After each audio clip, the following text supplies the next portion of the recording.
يا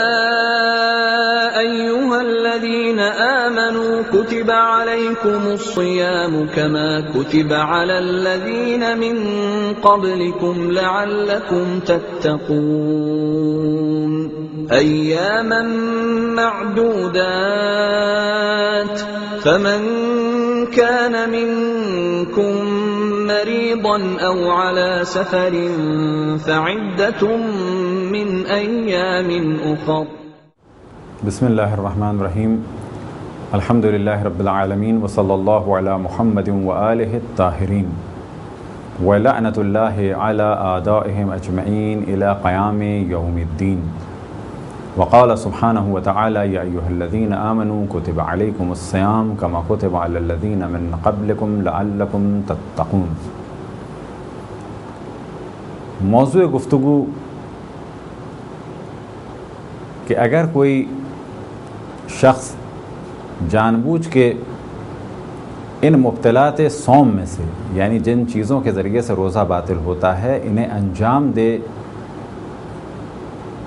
تو قضا تو اس پر لازم ہے، آیا کفارہ بھی لازم ہوگا یا نہیں لازم ہوگا؟ اب اس جانب توجہ رہے کہ اگر آپ میں سے کوئی شخص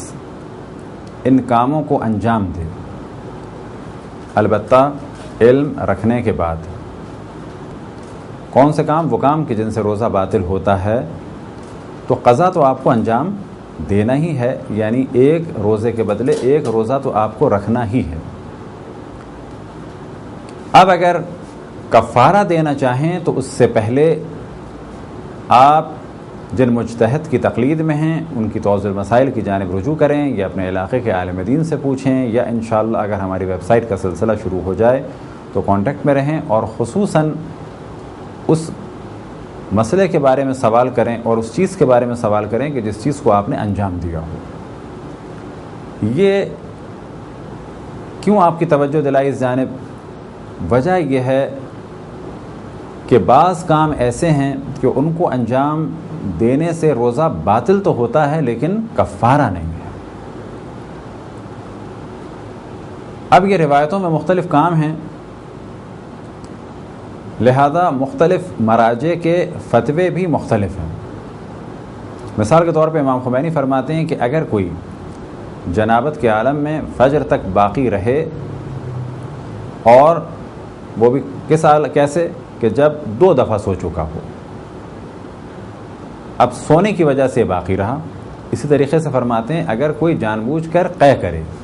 تو اس کا روزہ باطل ہے لیکن اس پر کفارہ نہیں ہے، یعنی روزہ باطل ہے، 1 عدد قضا روزہ رکھنا ہے لیکن اس پر کفارہ نہیں ہے۔ پھر 2 چیزوں کے بارے میں وہ احتیاط واجب فرماتے ہیں، یعنی اگر کوئی جان بوجھ کے اپنا سر پانی میں ڈبو دے، یا یہ کہ انیما استعمال کرے، لیکوڈ انیما استعمال کرے، تو اس کا روزہ واجب، اس کا روزہ باطل ہے، لیکن بنا بر احتیاط واجب وہ فرماتے ہیں کہ قضا کے ساتھ ساتھ کفارہ بھی دے۔ اور باقی چیزوں کے بارے میں فرماتے ہیں کہ قضا بھی ہے اور کفارہ بھی ہے۔ لیکن مثال کے طور پہ آغا وحید خراسانی اور آغا سیستانی اور بعض دیگر مراجع فرماتے ہیں کہ فقط ایک موضوع ایسا ہے اور ایک چیز ایسی ہے کہ اگر اسے انجام دیا جائے تو فقط قضا ہے اور کفارہ نہیں ہے، باقی چیزوں پر قضا بھی ہے اور کفارہ بھی دینا ہوگا۔ وہ کون سی چیز ہے کہ جس کے بارے میں وہ فرماتے ہیں کہ فقط قضا ہے اور کفارہ نہیں؟ وہ کہ اگر کوئی جنابت کے عالم میں سو جائے اور دوسری نیند کے بعد سوئے اور پھر آنکھ نہ کھلے، یا تیسری دفعہ سوئے اور آنکھ نہ کھلے،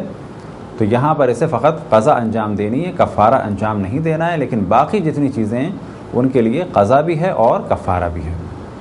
اسی طریقے سے آغا سیستانی فرماتے ہیں کہ فقط چند چیزیں ایسی ہیں کہ اگر کوئی اسے انجام دے تو قضا بھی ہے اور کفارہ بھی ہے، اور باقی چیزوں پر فقط قضا ہے، کفارہ نہیں۔ وہ کیا چیزیں کہ جن کے بعد قضا بھی ہے اور کفارہ بھی ہے؟ فرماتے ہیں کہ پہلی چیز کھانا اور پینا، اس طرح سے جمع اور استمنا، اور جنابت کے عالم میں فجر تک باقی رہنا۔ باقی جتنی چیزیں ہیں اگر کوئی انہیں انجام دے تو اس پر قضا تو ہے لیکن کفارہ نہیں ہے۔ اب یہاں پر ایک اور سوال ذہن میں آ سکتا ہے کہ بعض افراد ایسے ہیں ہمارے معاشرے میں کہ جو مسائل کو نہیں جانتے، تو ان کے بارے میں کیا حکم ہے؟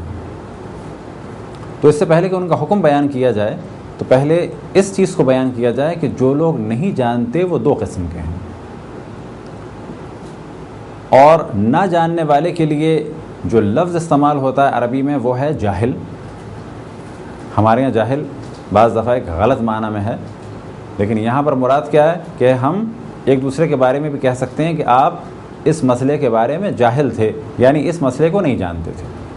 اب یہ سوال پیدا ہوگا کہ جاہل کتنی قسم کے ہیں؟ تو جاہل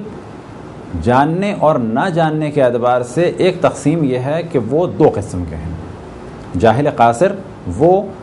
کہ جو مسائل کو سمجھ ہی نہیں سکتا تھا، یا مسائل اس تک نہیں پہنچے، یا حالات اور واقعات ایسے تھے کہ اس تک مسائل نہیں پہنچے۔ فرض کریں کہ آدمی گاؤں دیہات میں ہے اور وہاں پر کوئی عالم نہیں ہے، فقط اسے روزوں کے مسائل بتانے والے کون تھے؟ اس کے ماں یا باپ، اور ماں باپ نے اسے غلط بتایا۔ مثال کے طور پہ ماں باپ نے اس سے یہ کہا کہ کھانے اور پینے سے روزہ باطل ہوتا ہے، باقی تمہیں جو کرنا ہے کرو۔ اب یہ شخص دیندار تھا، کتابیں نہیں تھیں، پڑھا لکھا نہیں تھا، عالم سے کانٹیکٹ میں نہیں تھا، فرض کریں کہ اور جو ذرائع آج کے جدید کے ہیں وہ اس کے پاس نہیں تھے، جدید ذرائع سے محروم تھا بالکل، نہ فون تھا، نہ ٹی وی تھا، نہ ریڈیو تھا، نہ انٹرنیٹ کی سہولت تھی اس کے پاس۔ اس نے روزے رکھے اور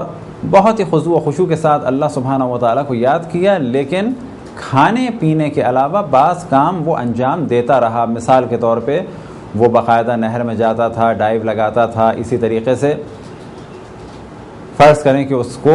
فقط کھانے پینے کے بارے میں معلوم تھا، باقی بھی اس نے کام کر لیے۔ تو کیا ایسے شخص پر قضا اور کفارہ دونوں لازم ہیں؟ اس کے مقابلے میں ایک شخص ایسا ہے کہ جو ایک شہر میں تھا، پڑھا لکھا تھا، علماء سے کانٹیکٹ میں تھا، سمجھدار تھا،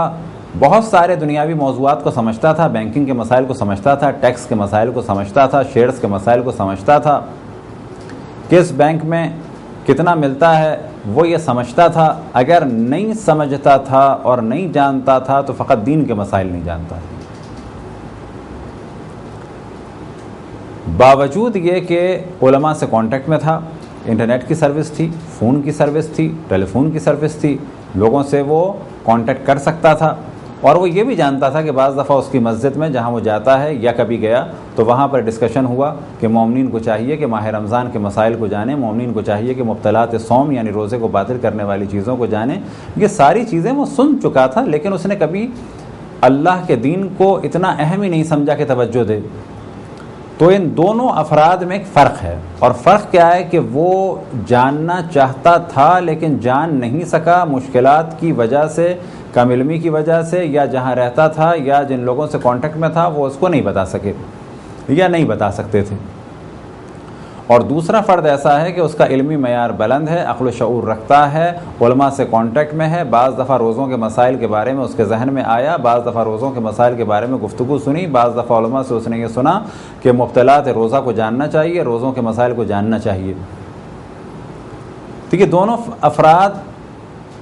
نہ جاننے کے اعتبار سے ایک نہیں، الگ الگ ہیں۔ اب ان دونوں افراد کے لیے فقہ میں ایک نام ہے، اور وہ کیا کہ جو علم حاصل نہیں کر سکا لیکن کرنا چاہتا تھا، اور بعض اس کے لیے مشکلات تھیں اور ماحول ایسا تھا کہ وہ مسئلے مسائل نہیں جان سکا، وہ کہلاتا ہے جاہل قاصر۔ اور وہ شخص کہ جو سیکھ سکتا تھا لیکن اس نے دین کو اہم نہیں سمجھا، وہ کہلاتا ہے جاہل مقصر۔ اب اگر مبطلات صوم کو انجام دینے والا وہ شخص تھا کہ جو جاہل قاصر ہے تو اس پر کفارہ نہیں، اور اگر مبطلات صوم کو انجام دینے والا وہ شخص ہے کہ جو جان سکتا تھا اور جاننے کی صلاحیت رکھتا تھا اور کوئی اس کے لیے مشکلات نہیں، فرض کریں کسی عالم کے گھر کا بیٹا تھا، کسی عالم کا بیٹا تھا، دینی گھرانے کا شخص تھا، اور وہ لاؤبالی ہو گیا، وہ جانتا تھا کہ اس کے گھر میں اس موضوع کو ڈسکس کیا جاتا ہے، تو ایسا شخص یعنی جاہل مقصر روزے کی قضا بھی بجا لائے گا اور ساتھ ہی اسے کفارہ بھی دینا ہوگا۔ اب یہ تو تھا پہلا مرحلہ کہ جاہل کی دو قسم ہیں، جاہل قاصر اور جاہل مقصر۔ کہ ان کی توجہ ہی نہیں تھی، جانتا ہی نہیں تھا، جاہل قاصر، اس کا الگ حکم، توجہ نہیں تھی لیکن جان سکتا تھا، حالات اچھے تھے، جس جگہ پہ رہتا تھا وہاں پر علماء تھے، یہ ہے جاہل مقصر۔ اب یہ توجہ رہے خصوصاً نوجوانوں کی اس امر کی جانب کہ آج کا دور جدید ہے، بہت زیادہ ٹیلی فون سروسز آسان ہیں، علماء سے کانٹیکٹ کرنا آسان ہے، اسی طریقے سے انٹرنیٹ سروس ہے۔ اب اگر کوئی نوجوان یہ کہے کہ میں 1000 چیزیں تو جانتا ہوں لیکن یہ نہیں جانتا تھا، تو وہ نوجوان عام طور پہ ہمارے ہاں جاہل قاصر ہیں، خصوصاً وہ کہ جو مسلمان گھرانوں میں پیدا ہوئے۔ لیکن ہاں، آج ایک لڑکا مسلمان ہوا اور اس کے ذہن میں یہی تھا کہ روزہ اس عبادت کا نام ہے کہ جس میں کھانے پینے کو ترک کیا جاتا ہے اور وہ باقی کام کو کرتا رہے، تو ایسے ایک نئے مسلمان کے لیے کہ جس کو یقین تھا کہ یہ فقط کھانے پینے سے رکنے کا نام روزہ ہے اور باقی چیزوں کو انجام دیا جا سکتا ہے، اس کو یقین تھا اس چیز کا۔ اب اگر اس نے مسلمان ہونے کے بعد روزے رکھے اور بعض کاموں کو انجام دیا تو کہا جائے گا یہ جاہل قاصر ہے، اس کی اصلاً توجہ ہی نہیں تھی کہ اس کے علاوہ کوئی چیز روزے کو باطل کرنے والی ہے یا نہیں ہے۔ یا جیسے ہم نے پہلے مثال دی، کسی دیہات میں ایک نوجوان ہے، اس کے پاس کوئی سورس نہیں ہے علم حاصل کرنے کا، فقط ماں باپ نے یہ بتایا کہ روزہ باطل ہوتا ہے کھانے پینے سے، باقی امور اس نے انجام دیے۔ آغا خوئی اس مسئلے میں ایک اور چیز کی جانب توجہ دلاتے ہیں اپنے فتوے میں، وہ یہ کہ اگر کوئی شخص نہ جاننے کی وجہ سے ان کاموں کو انجام دے تو اس پر کفارہ نہیں ہے، لیکن ایک کام ایسا ہے کہ اگر اس کے حرام ہونے کو جانتا تھا لیکن یہ نہیں جانتا تھا کہ اس سے روزہ باطل ہوتا ہے، وہ کیا چیز؟ وہ یہ کہ وہ یہ جانتا تھا کہ اللہ، رسول اور ائمہ علیہم الصلوۃ والسلام کی جانب نسبت دینا حرام ہے، وہ یہ جانتا تھا، لیکن وہ یہ نہیں جانتا تھا کہ اس سے روزہ بھی باطل ہو جاتا ہے۔ تو کیونکہ یہ جانتا تھا کہ یہ کام حرام ہے لیکن یہ نہیں جانتا تھا کہ اس سے روزہ باطل ہوتا ہے، تو بھی اسے کفارہ دینا ہوگا، کیونکہ یہ ایسا حرام ہے کہ اس میں اس کی کسی قسم کی چھوٹ نہیں ہے، حتیٰ نہ جاننے کے باوجود کہ اس سے روزہ باطل ہوتا ہے تو بھی اسے قضا بھی کرنی ہے اور ساتھ ہی کفارہ بھی دینا ہے۔ یہ تھی ایک مختصر سی گفتگو اس عنوان سے کہ اگر کوئی مبطلات صوم انجام دے تو آیا اس پر فقط قضا ہے یا ساتھ کفارہ بھی ہے۔ خداوند تبارک و تعالیٰ سے دعا ہے کہ بحق محمد و آل محمد ہمیں اپنے رسول، اپنی حجتوں، خصوصاً امام زمان علیہ الصلوۃ والسلام کی معرفت اور اطاعت کی توفیق عطا فرمائے۔ وصلی اللہ علی محمد و آلہ الطاہرین۔